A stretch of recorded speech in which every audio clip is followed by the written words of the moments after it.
How's it going? Today I want to talk about one of my absolute favorite brewing methods that I think is a little bit underrated in the specialty coffee space, and that is none other than the French press. Now, of course, I love a good pour over the French press any day, but the French press also has a whole lot of charm to it that I think a lot of people don't talk about.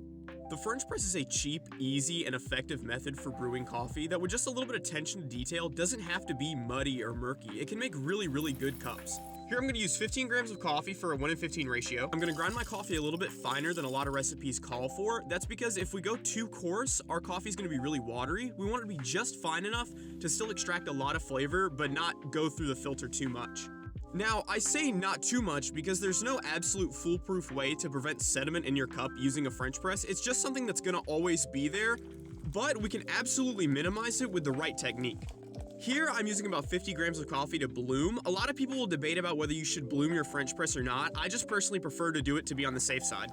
Now, after about 30 seconds, I'm going to go ahead and pour all of my water, which is 225 grams. That's going to give us that 1:15 ratio that we're aiming for. Now, here's where the French press really develops our patience. We're going to wait quite a bit.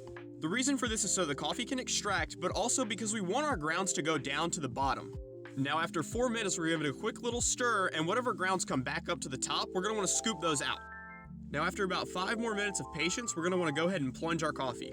Now, when you do this, make sure you go just above the coffee grounds. We don't want to squish them. Here, I'll go ahead and pour it up, but I'm going to make sure that the last few drops do not go into my cup because those are full of sediment. Now we're going to have a very rich, very flavorful, full-bodied cup without too much sediment. And I'm going to go ahead and give it a taste here. Super smooth, super sweet, and it all pairs really well with the date syrup notes in this coffee roasted by Dag. I hope you guys enjoy. Don't sleep on the French press and make sure to hit that follow button for more.